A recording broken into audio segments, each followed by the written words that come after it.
শীতকালে এমন একটি ভর্তা না হলে গরম ভাতের সাথে জমে না। শুধুমাত্র শীতের সিজনে এই উপকরণটি সস্তায় পাওয়া যায়। অন্যান্য সিজনে তো এটার মধ্যে হাতও দেওয়া যায় না। আর এই উপকরণটি দিয়ে এই ভর্তাটি বানালে গরম ভাতের সাথে একদম অমৃত মনে হয়। এক প্লেট গরম ভাত নিমিষে শেষ হয়ে যাবে। দারুণ টেস্টি ও খুবই মজাদার একটি ধনিয়া পাতার ভর্তা রেসিপি শেয়ার করব আজকে। এইভাবে এই রেসিপিটি বানিয়ে কেউ খাননি আজ পর্যন্ত আমার জানা মতে। সর্বপ্রথম আমি কড়াইতে 5-6টা রসুন আর 5-6টা কাঁচামরিচ, তার মধ্যে পরিমাণ মতো পেঁয়াজ ফ্রাই করে নিতেছি আর 5-6টা শুকনো মরিচও ফ্রাই করে নিতেছি। তার মধ্যে আমি পরিমাণ মতো ধনিয়া পাতা ভালোভাবে ধুয়ে পরিষ্কার করে গরম তেলে দিয়ে দিচ্ছি। এখন আমি সব উপকরণ ভালোভাবে ফ্রাই করে নেব।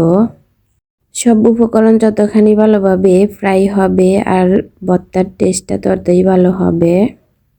আমার ফ্রাই কমপ্লিট। এখন আমি চুলা থেকে নামিয়ে নেব। তারপর একটা শিলপাটা ভালোভাবে ধুয়ে পরিষ্কার করে এর মধ্যে একটি বাটা মাছ নিয়ে নিয়েছি। বাটা মাছটা আমি আগে থেকে রান্না করে রেখেছিলাম। এখন কাটা বেছে এভাবে ভালোভাবে মিহি করে বেটে নিচ্ছি। মাছটা ভালোভাবে বেটে নিয়ে তারপর আমি সব ফ্রাই করা উপকরণ ভালোভাবে বেটে নেব। এইভাবে ভর্তা বানালে যে কোনো গরম ভাতের সাথে খেতে খুবই ভালো লাগবে। নিমিষের মধ্যে এক প্লেট ভাত শেষ হয়ে যাবে আর খুবই পেট ভরে ও তৃপ্তি সহকারে ভাত খেতে পারবেন। এতটাই টেস্টি একটি ভর্তার রেসিপি। আমার তো খুবই ভালো লাগে এই ভর্তার রেসিপিটি। আপনাদের যদি ভালো লেগে থাকে অবশ্যই লাইক, কমেন্ট, সাবস্ক্রাইব করে পাশে থাকবেন।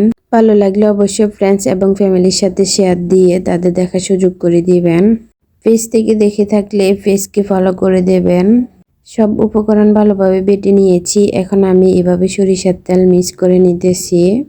স্বাদ মতো লবণ দিয়ে আমি ভালোভাবে মিক্স করে এখন বাটিতে সার্ভ করে নেব। আমার রেসিপি কেমন লেগেছে অবশ্যই কমেন্ট করে জানাতে ভুলবেন না। যারা ফুল ভিডিও দেখেছেন তাদেরকে অসংখ্য ধন্যবাদ। ফলো এবং সাবস্ক্রাইব করে পাশে থাকবেন, এতে করে আমার নতুন ভিডিওগুলো আপনাদের সামনে সবার আগে পৌঁছে যাবে। তো এনাফ টুডে গাইস, সবাই ভালো থাকুন, সুস্থ থাকুন। আল্লাহ হাফেজ।